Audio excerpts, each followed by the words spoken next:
Voté, je vous propose de passer au prochain point de l'ordre du jour, qui n'est rien d'autre que l'Égypte, et plus particulièrement le cas de Giulio Regeni. Alors, tout d'abord, j'ai donné la parole aux auteurs. Tout d'abord, dans l'ordre, notre collègue Lochbihler, madame.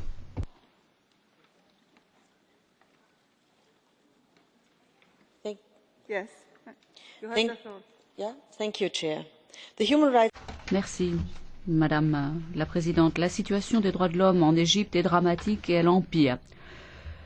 Les libertés fondamentales sont bafouées. Toutes les manifestations sont réprimées. Les organisations non gouvernementales sont menacées de fermeture. En cas d'arrestation en Égypte, les risques de disparaître sont énormes. Les détentions arbitraires se multiplient. Les organisations des droits de l'homme ont rappelé à plusieurs reprises que des détenus disparaissaient. Des cas de mort sont connus. Les conditions de détention sont également épouvantables. Et ceux qui sont coupables de ces mauvais traitements ne sont jamais traînés devant les tribunaux. Il y a quelques semaines, le corps sans vie de Giulio Regeni, citoyen italien, a été retrouvé. Des activistes, des diplomates, des journalistes ont lié sa mort à différentes mesures de répression contre les activistes des droits de l'homme dans le pays, l'appareil d'État étant le responsable. L'Union européenne doit envoyer un message clair à l'Égypte. La répression des libertés fondamentales ne permettra pas à l'Égypte de retrouver la prospérité. Les droits de l'homme en Égypte ne doivent pas faire l'objet d'un silence et d'une complicité de la part des pays européens qui voient d'abord les intérêts de leurs industries exportatrices. Le collègue Belder. Mevrouw de voorzitter. Oui, merci Madame le Président. L'horrible assassinat du chercheur italien Regeni a le pouvoir d'influencer les relations entre l'Union européenne et l'Égypte. Il est donc particulièrement important d'éviter les conclusions hâtives. L'enquête commune entre l'Italie et l'Égypte doit d'abord tirer ses conclusions. Il y a eu toute une série d'églises qui ont également été détruites. C'est également préoccupant. Ce qui est préoccupant également, c'est la loi sur la blasphémie. Des gens peuvent être condamnés pour blasphémie. L'Union européenne demande l'annulation de cette loi sur la blasphémie. Et puis finalement, Madame le Président, l'Union européenne doit absolument essayer de tenir compte de tout cela dans ses relations et dans ses négociations avec l'Égypte. Merci. Merci bien, cher collègue. À présent, notre collègue Corrao. Avec le micro, merci. Merci bien, Madame la Présidente. Alors, Giulio Regeni était un jeune homme européen poussé par la volonté de contribuer à la construction d'une société meilleure, d'une société libre. Son travail de recherche l'a poussé à aborder des questions qui incommodaient les autorités égyptiennes, qu'on a soigneusement occultées des médias.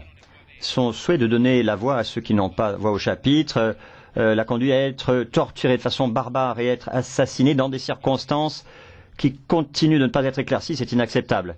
Giulio Regeni aurait pu être notre frère, notre fils, notre cousin, notre petit-fils, qui avait juste soif de vérité. L'UE doit assumer, en dépit de ses liens très forts avec l'Égypte, doit prendre une position tout à fait ferme et résolue qui nous pousse à demander toute la clarté sur les circonstances qui entourent la mort de Giulio Regeni, car il ne faut pas qu'il y ait le moindre doute. Il faut que tous les doutes soient levés pour que l'on établisse que le pouvoir ne couvre pas ceux qui ont fait couler le sang. Voilà cette affiche en solidarité avec sa famille et en son souvenir. Merci, cher collègue. À présent, le collègue Borghezio. Je vous en prie. Merci, Madame la Présidente. La vérité, d'accord, la vérité et la justice pour Giulio Regeni. C'est ce que j'ai essayé de demander à la Commission des Affaires étrangères.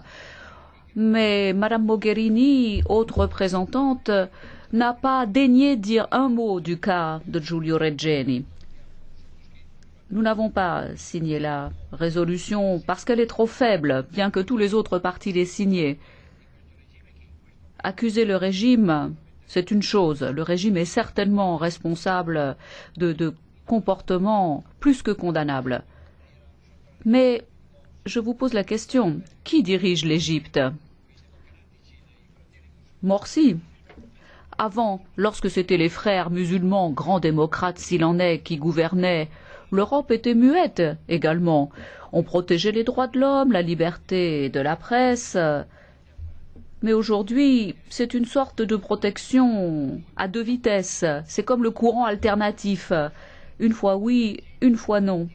Aujourd'hui, c'est un jeune Italien, Giulio Regeni, une personne respectable, qui a été sacrifié sur l'autel des intérêts économiques et en particulier celui des multinationales britanniques.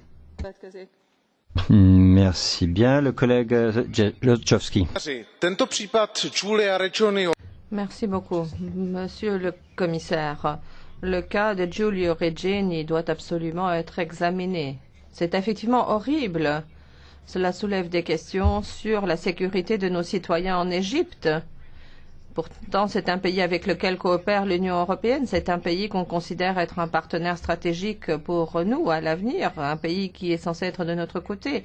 Donc, des affaires comme celle-là et les récents développements en Égypte sont extrêmement choquants, en effet. Je dois dire que je suis ravie que pour la première fois, l'Égypte ait permis à une équipe d'enquêteurs étrangers italiens de se joindre à eux pour essayer de faire la lumière sur cette affaire. C'est un pas dans la bonne direction, mais ce n'est pas assez. C'est pour ça qu'au nom du PPE, je voudrais demander aux autorités égyptiennes de faire de leur mieux, et vraiment de leur mieux, pour préserver et garantir la sécurité des citoyens européens, peu importe leur religion ou leur affiliation politique. Il faut absolument mener une enquête sérieuse. Merci. Merci bien. À présent, la collègue Schrack, 1 minute et demie. Je vous en prie. Merci Madame la Présidente, Monsieur le Commissaire, chers collègues. Nous pleurons la mort d'un jeune étudiant italien et nous savons que les cas de torture se multiplient en Égypte, ainsi que l'injustice qui se répand, les disparitions forcées qui se multiplient. 1700 cas ont été dénoncés en 2015, dénoncés par les organisations non gouvernementales qui ont dénoncé les tortures de la police. L'Égypte a promis de coopérer avec la justice italienne pour enquêter sur ce cas. Nous avons plus que besoin de résultats dignes de confiance, parce que jusqu'à présent, c'était plus l'impunité que la justice qui régnait en Égypte. Le gouvernement Sisi a lancé une grande campagne de désinformation pour pouvoir arrêter des défenseurs des droits de l'homme. Plus de 22 000 personnes ont été arrêtées. Ce sont les chiffres même des autorités égyptiennes. Nous devrions au moins arrêter d'exporter des services technologiques qui permettent d'arrêter ces personnes. C'est une chose de lutter contre le terrorisme et c'est autre chose de protéger les droits des Égyptiens. Et je me demande pourquoi les leçons d'un passé très récent n'éclairent pas davantage la politique de l'Union européenne. Les soulèvements de 2011 sont toujours dans tous les esprits. Il est nécessaire d'en tenir compte également. Merci, le collègue Maltese à présent. Madame la Présidente, ça fait 5 semaines que Giulio Regeni est décédé et chaque semaine, les autorités égyptiennes changent de version sur cette tragédie qui ressemble vraiment à un assassinat politique commandité par le régime, assassinat d'un jeune chercheur européen courageux.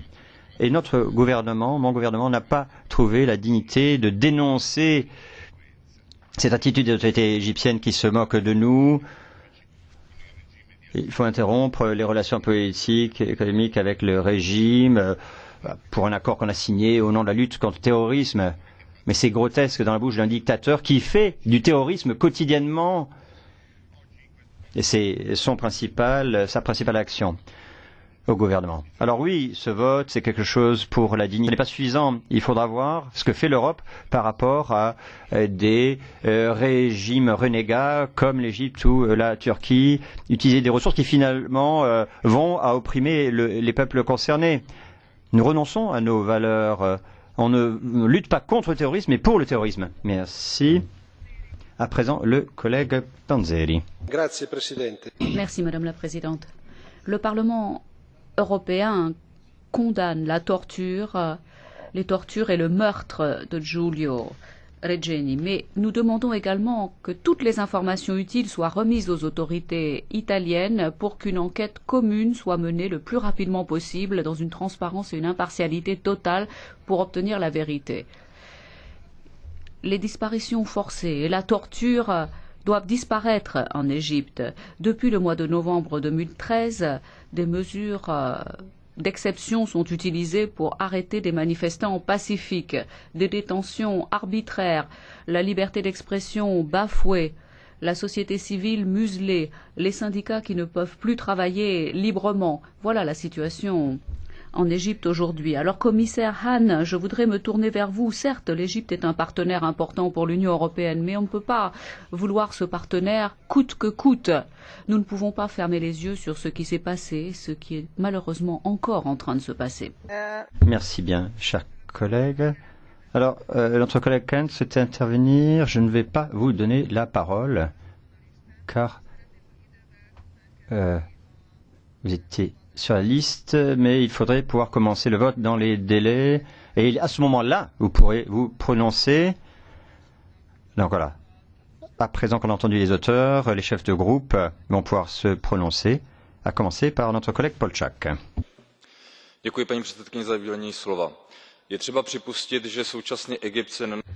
Madame le Président, nous devons admettre que l'Égypte ne se retrouve pas dans une situation facile ces jours-ci.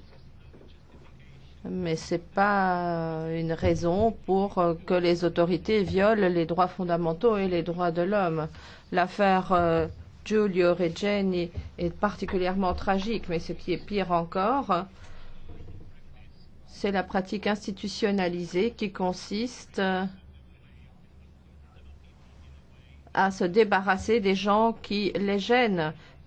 Ça n'est pas conforme à un État moderne. L'Égypte peut être un État moderne, à juger par la Constitution de janvier 2014. Mais ce n'est pas un pays moderne. La raison est évidente. Il y a une contradiction entre ce que dit la Constitution et la manière dont cette Constitution est mise en œuvre. Cette contradiction est inacceptable et il faut la condamner. Des centaines de milliers de personnes ont disparu. Les forces de sécurité et les services secrets égyptiens les ont fait disparaître. Le régime ne respecte par conséquent pas les principaux critères de démocratie. Merci. Merci pour les S&D. Collègue De Monte, je vous en prie, madame. Merci, Madame la Présidente. Chers collègues, il s'agit aujourd'hui d'une résolution concernant la violation des droits de l'homme en Égypte, mais il s'agit plus particulièrement de Giulio Regeni.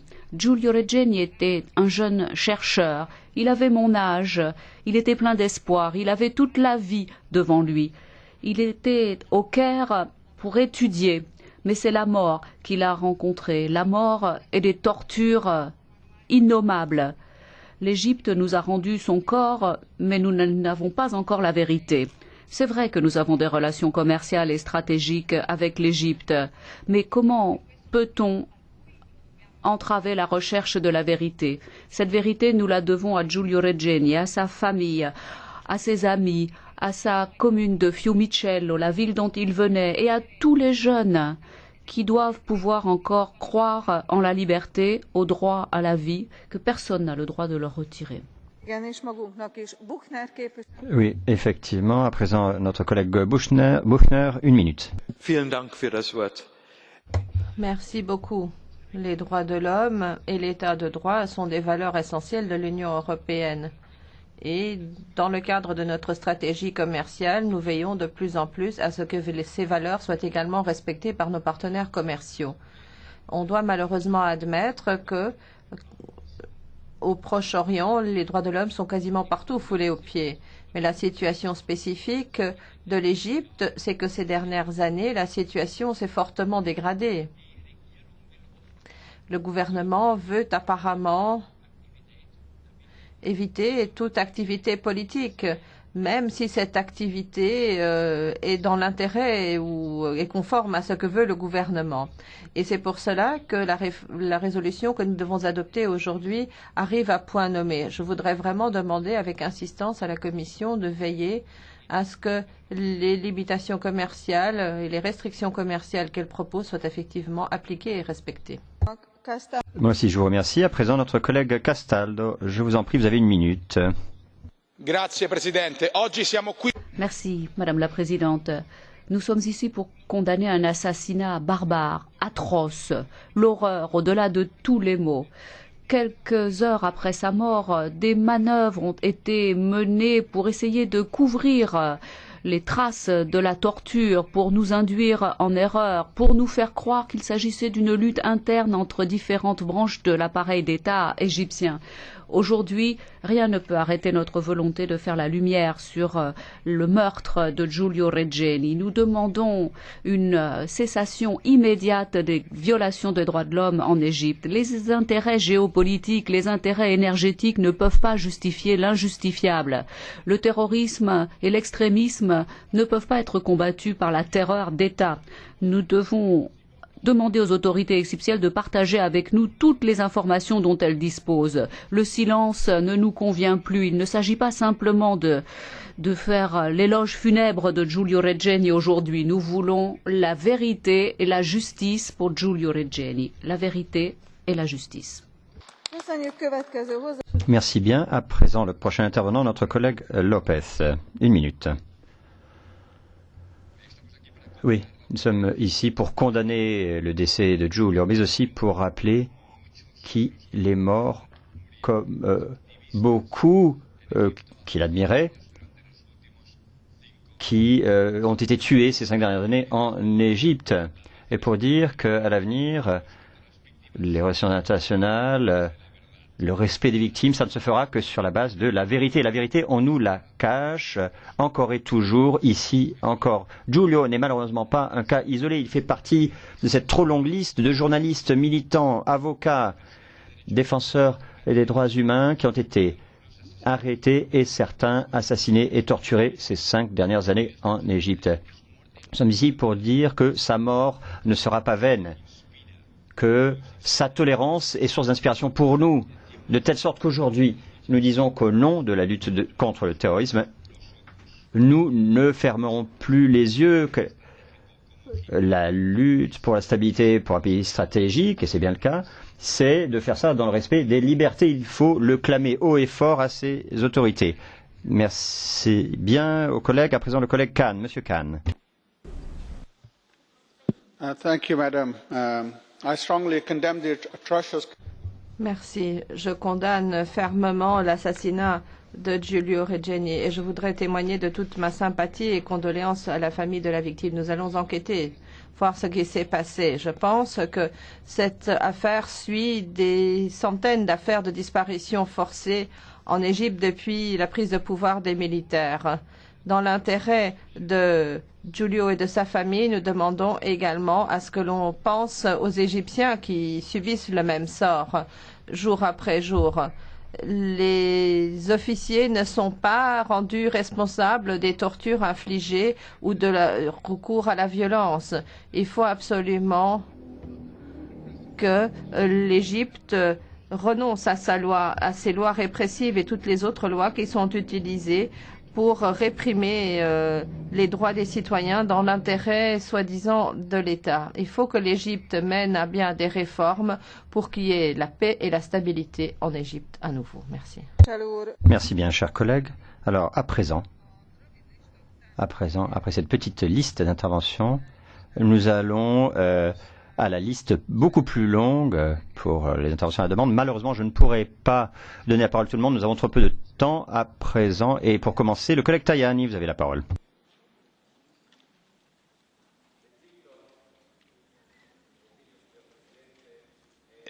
un interlocutore importante.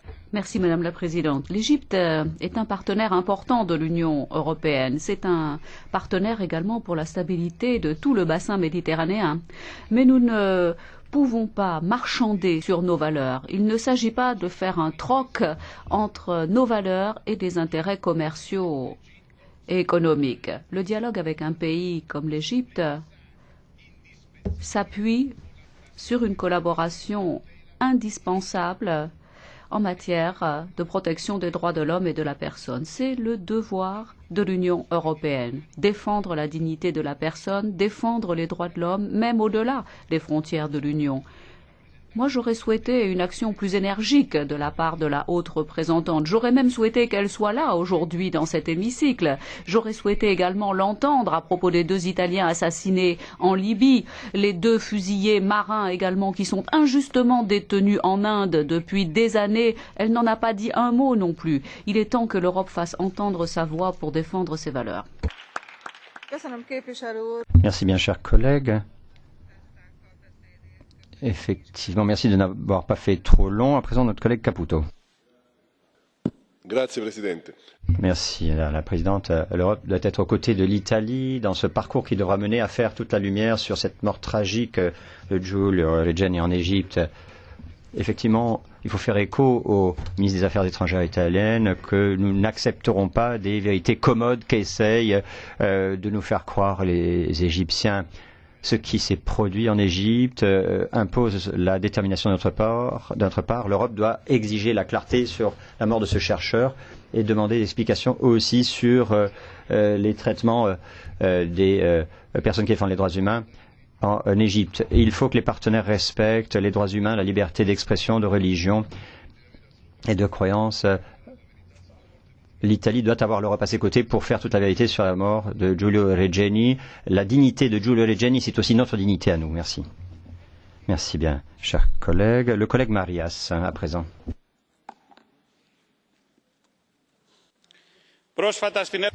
Récemment, dans cette salle, nous avons fait état de nos préoccupations quant à la violation des droits de l'homme en Égypte. L'assassinat en Égypte de Giulio Regeni, d'un citoyen de l'Union européenne, c'est la goutte d'eau qui a fait déborder le vase. Nous condamnons l'assassinat de Giulio Regeni.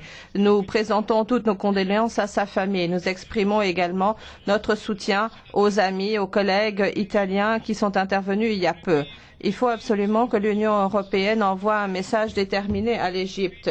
Il faut que l'Égypte respecte les droits de l'homme. Et il faut également que les dirigeants égyptiens se rendent compte que la répression des libertés démocratiques et du peuple égyptien constitue du beurre dans les épinards des djihadistes qui veulent prendre leur revanche. Il est évident que l'Union européenne doit de manière la plus déterminée possible condamner l'assassinat de Giulio Regeni. Merci. Merci, notre collègue Talichka à présent. Merci Madame la Présidente. Je voudrais exprimer toutes mes condoléances à la famille et aux amis de Giulio Regeni. De toute évidence, il faut condamner de façon inconditionnelle cet assassinat. Mais Giulio Regeni n'est malheureusement qu'une seule des milliers de victimes en Égypte. Hier, nous avons parlé de l'importance du partenariat avec la Turquie.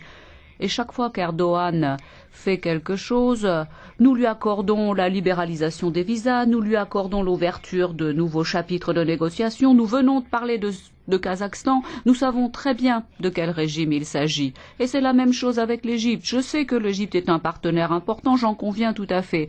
Mais, monsieur le commissaire, dites-nous comment nous pouvons avoir une nouvelle politique vis-à-vis de l'Égypte pour pouvoir intervenir véritablement sur la situation en Égypte et construire les bases d'un véritable partenariat.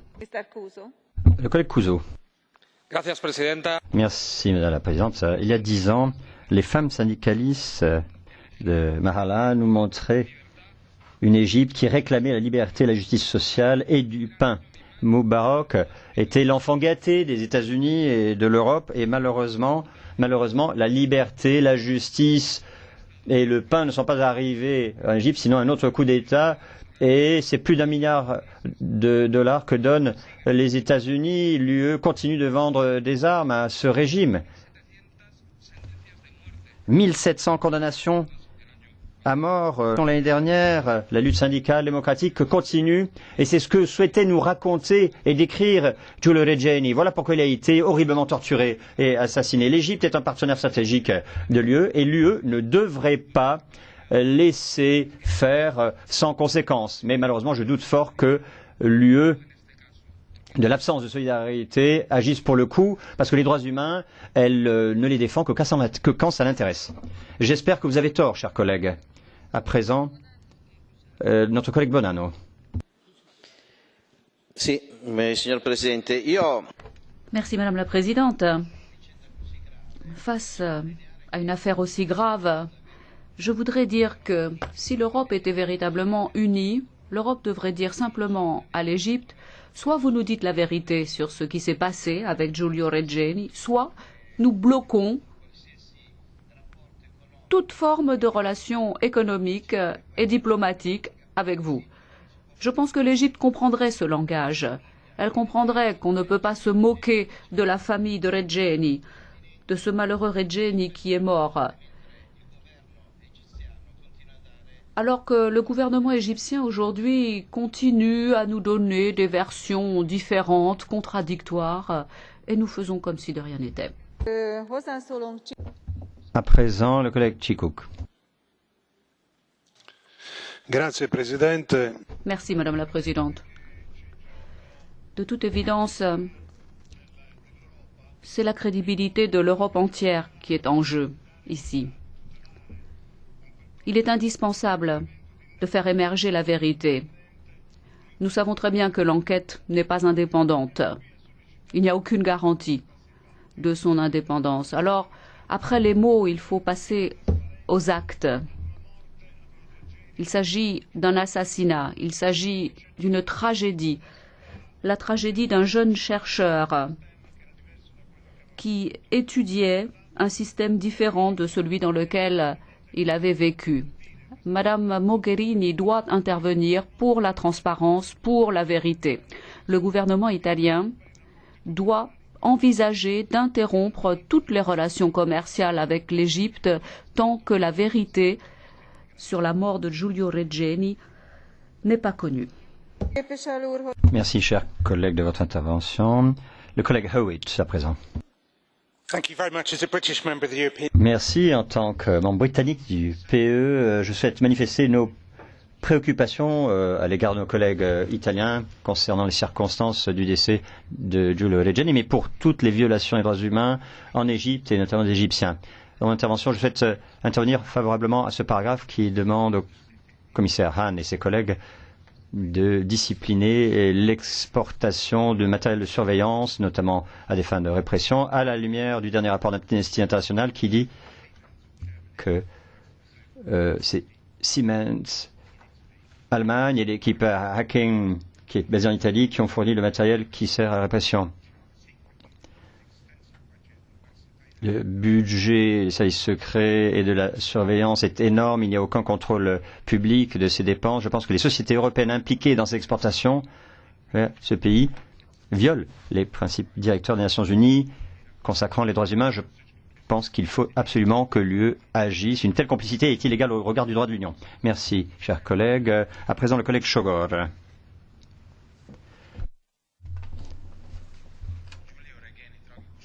Alors, la mort brutale et tragique de ce jeune homme doit faire l'objet d'une enquête indépendante et impartiale, mais malheureusement, je ne pense pas qu'on établisse la vérité. Et de toute façon, il semble tout à fait clair qu'il ne s'agit pas simplement d'un acte criminel, mais que ses opinions politiques et ses activités politiques étaient liées à sa mort. Et c'est tout à fait inacceptable, même si ça se produit dans un pays où les relations sociales et la situation de sécurité, 5 ans après la Révolution, ces circonstances sont très troublées, encore plus qu'avant la Révolution. On ne peut pas se taire quand de tels actes frappent des Européens et que cela reste impuni. Il faut manifester notre solidarité à l'égard de l'Italie et s'assurer qu'un tel cas ne se reproduise jamais. Je vous remercie.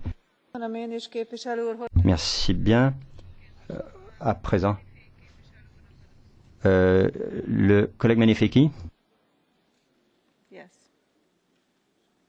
Grazie Presidente. Verità. Merci, Madame la Présidente. La vérité et la justice pour Giulio Regeni sont un impératif pour toutes les institutions européennes. Aucune réalité économique ne doit entrer en ligne de compte. Nous ne pouvons pas couvrir des cas d'assassinat et de torture comme ceux qui se produisent en Égypte. Les violations des droits de l'homme sont quotidiennes. Notre résolution le rappelle. Nous devons nous opposer de toutes nos forces à cette situation.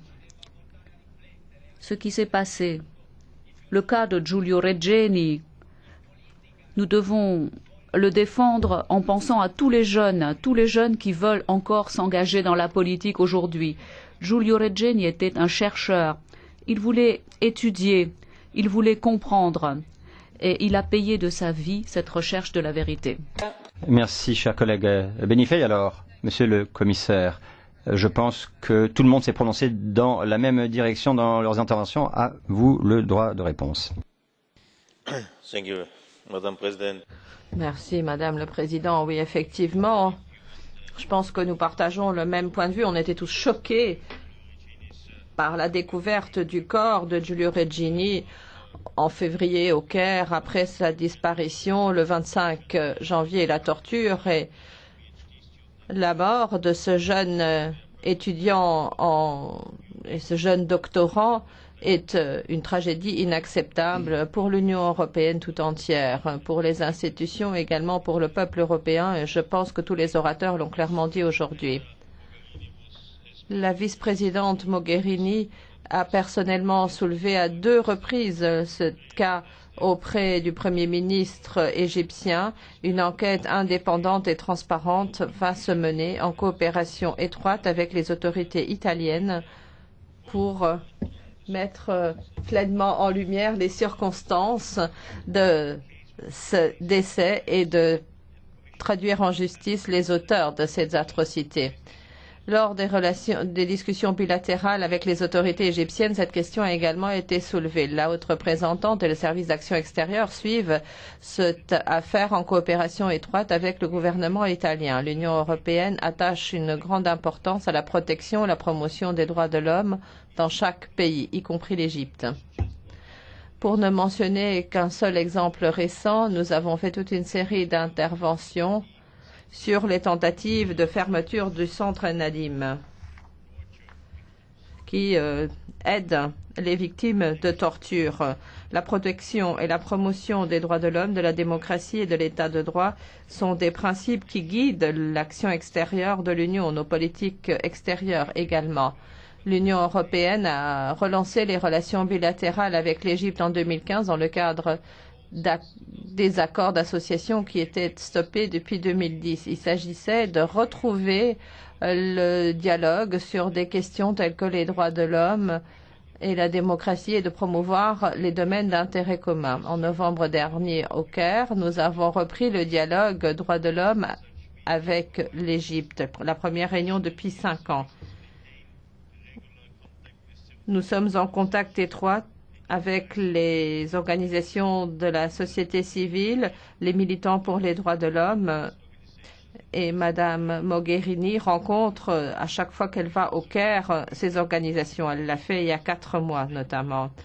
Nous travaillons également sur une déclaration sur les droits de l'homme en Égypte qui doit être prononcée le 15 mars à Genève lors de la conférence des Nations Unies sur les droits de l'homme. Le haut représentant envisage de visiter le pays dans les mois à venir de manière à continuer à travailler avec l'Égypte sur les questions de droits de l'homme. Je peux vous assurer que nous allons continuer à faire de notre mieux avec les autorités italiennes pour veiller à ce que toute la lumière soit faite sur cette affaire et que les personnes responsables de la torture et de l'assassinat de Giulio Regeni soient traduites en justice. Mais nous travaillons également pour essayer de prévenir ce genre de tragédie à l'avenir. Nous allons continuer à demander et à soutenir une application pleine et entière de la Constitution de 2014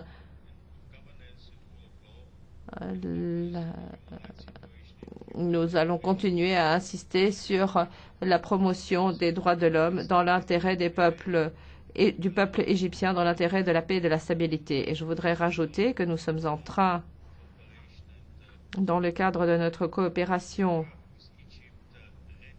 et travail avec l'Égypte, disposés à soutenir les organisations de la société civile pour traiter avec elles de toutes les questions qui concernent la démocratie dans le pays. C'est l'un des objectifs de notre politique menée avec l'Égypte. Merci bien, Monsieur le Commissaire, de ces réflexions pour clore le débat. Nous avons 8 propositions de résolution pour clore ce débat. Voilà, sur ce, le débat est clos et je vous communique que le vote se fera aujourd'hui à présent. L'ordre du jour appelle donc la République démocratique du Congo. Je vais d'abord passer la parole aux auteurs. On commence par le collègue Sébastien. Monsieur Sébastien.